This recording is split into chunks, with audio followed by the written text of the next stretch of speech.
Hello नाज़रीन। तो सियानी की अगली एक साथ में आप देखेंगे कि ज़ुहैब की माँ बहुत खुशी और मान के साथ नवाल को बहू बनाकर अपने घर में ले आई हैं।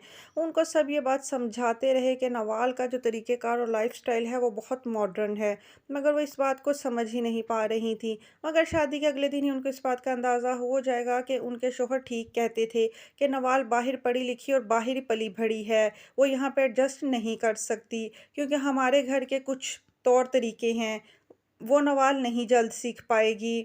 लिहाजा जल्द ही ज़ुहैब की माँ को अपनी गलती का एहसास हो जाएगा कि वो दूसरी किरण ही ब्याह कर ले आई हैं। नवाल किरण से ज़्यादा मुख्तलिफ लड़की नहीं है। दूसरी तरफ किरण भी अपने ओछे हथकंडों से बाज नहीं आएगी और वो मुसलसल कोशिशें करके ज़ुहैब और नवाल की ज़िंदगी में जहर घोलती रहेगी।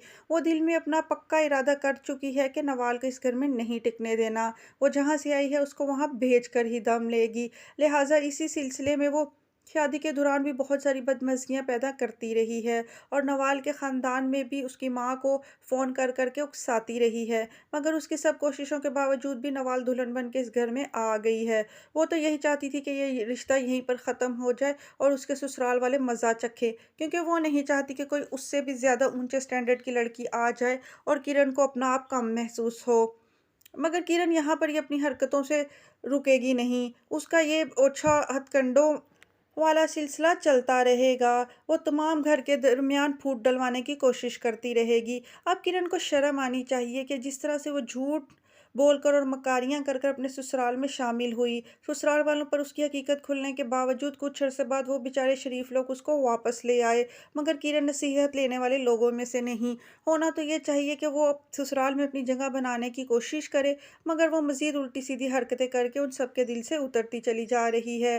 अब वो पक्का इरादा कर लेती है कि वो नवाल के कान भरेगी। दूसरी तरफ वो अपने नंद के शौहर के भी कान भरना शुरू कर देती है। वो उसको कहती है कि हमारे ख़ानदान में दामादों को इतनी अहमियत दी जाती है और आपको तो यहाँ पर कोई पूछ भी नहीं रहा। ऐसी ही बातें वो नवाल के कान में भी डालती रहेगी। अब उसने प्लान किया हुआ है कि अपने ससुराल के बीच में फूट डलवानी है और हर तरफ नाचाकी पैदा कर देनी है। दूसरी तरफ ज़ुहैब भी दिल से इस रिश्ते को निभाने की कोशिश करेगा। वो नवाल को शादी के अगले दिन ही तैयार होता देखकर हैरान रह जाएगा, जब वो उसके घर वालों की इक़दार के खिलाफ लिबास पहनेगी। वो उसको कहेगा कि नीचे सब घर वाले नाश्ते की टेबल पर मौजूद हैं, बेहतर है कि तुम कोई ढंग का लिबास पहन लो। मगर नवाल कहेगी मैं बिल्कुल भी अपना स्टाइल नहीं बदल सकती।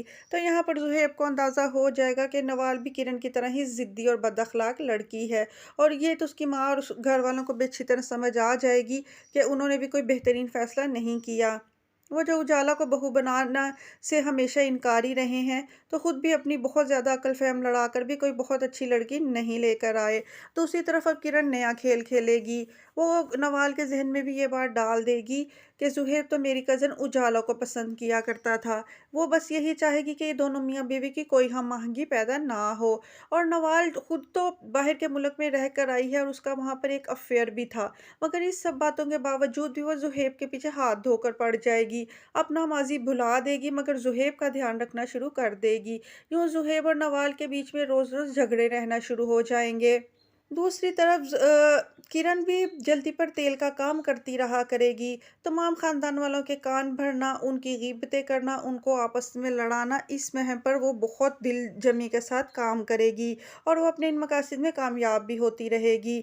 लिहाजा ज़ुहैब नवाल की ज़िद्दीपन और अक्खड़पन वाली तबीयत से तंग आना शुरू हो जाएगा और वो अपनी माँ से कहेगा कि आपने क्या सोचकर मेरे लिए ये लड़की को चुना है? इसने मेरा जीना ही धोबर कर दिया है।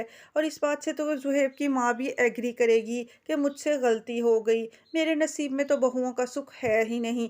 मैंने सोचा ज़रबाब ने अपनी पसंद की शादी करके गलती की है। इस दफ़ा मैं खुद तुम्हारे लिए अच्छी लड़की ढूँढूँ, मगर मुझे भी अच्छे बुरे की कोई पहचान नहीं आई।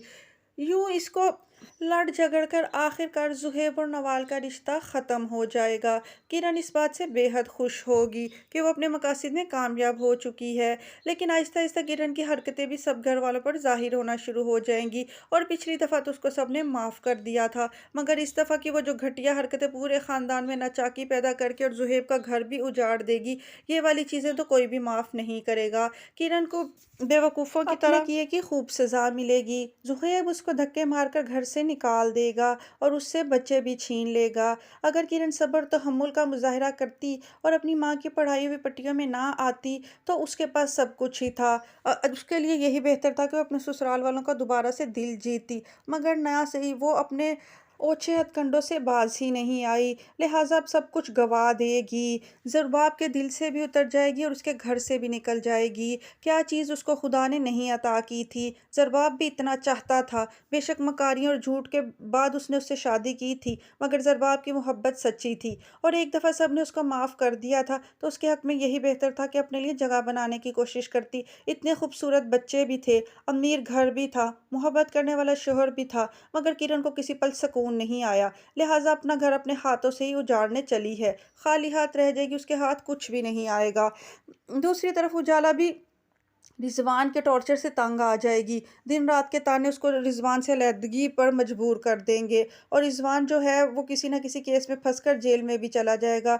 यूँ उजाला भी उससे राहें जुदा करने का फ़ैसला कर लेगी। अब जब ज़ुहैब को पता चल जाएगा कि उसका भी घर ख़राब हो चुका है, तो ज़ुहैब दोबारा से उजाला की तरफ माइल हो जाएगा और यूँ उजाला और ज़ुहैब की शादी हो जाएगी। मगर खाली हाथ तो किरण ही रह जाएगी, जिसने अपनी बनी-बनाई जन्नत के अंदर बेसुकूनी पैदा की।